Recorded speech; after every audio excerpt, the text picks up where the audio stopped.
Hello, my name is Tracy Parker. I'm a British Heart Foundation dietitian and also a sports dietitian. Right, we're the night before your race, and this meal is important in terms of just topping up your glycogen levels.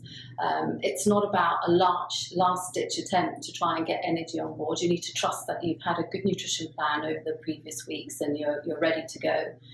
But what you do need to ensure is that this meal is a meal that you've tried and tested, so that you're not putting in any strange foods that your body may react to, and then on race day you find you've got tummy problems.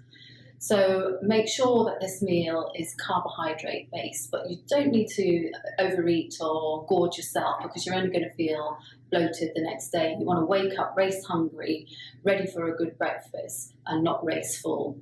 So typical meals that people generally tend to have are pasta-based or rice-based with tomato-based sauce. So you don't want anything creamy or anything high fat or high fibre, because this will just take longer to digest. And as I said, you need to make sure that you're race hungry, not race full for the next day.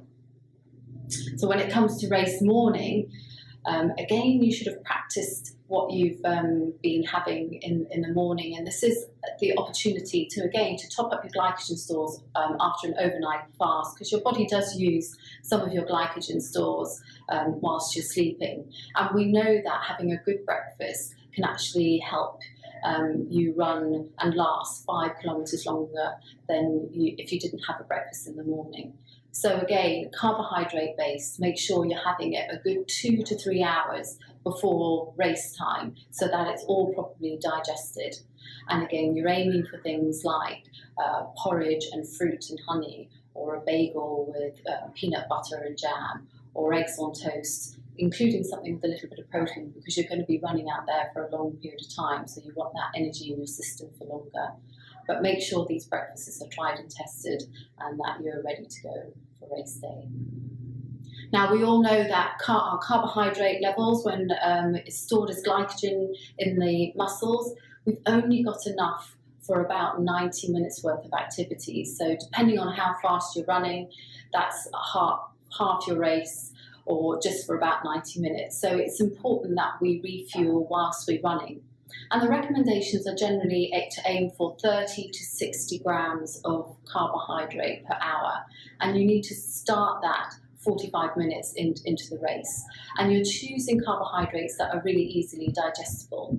Most people end up using things like isotonic sports drinks, but there's plenty of products out there that you should be trying, and this is something you should be trying during your training. So anything from your energy gels, so one of these provides about 30 to 40 grams of carbohydrates, so that will be what you should be having over the hour. If you like something to chew on, there are energy bars that you can have, and you can break them up into small pieces and keep them in pockets, or if you're carrying a water bottle with a pocket, it's quite easy to have.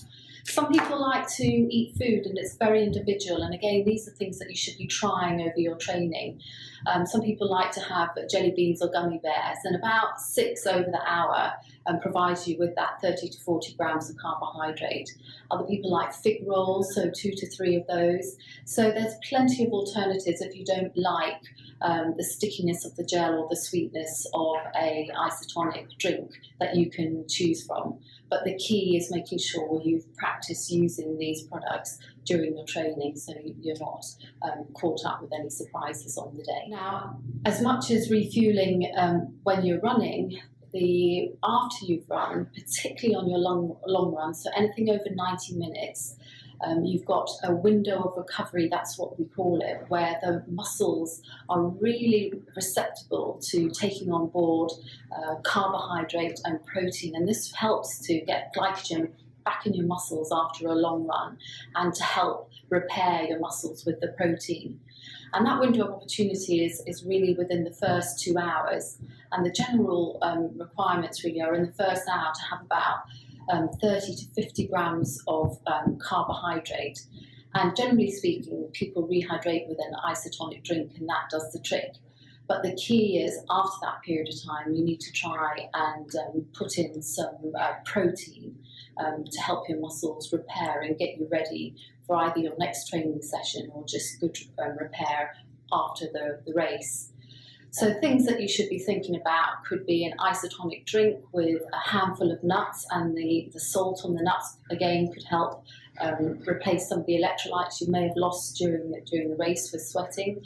It could be a smoothie, which is a mixture of fruit and milk, so 200 to 300 mils. So again, think about the timings, 2-hour window of opportunity, and think whether it's going to be a snack or whether you're actually going to be able to get home within that 2 hours to sit down and have a nice balanced meal.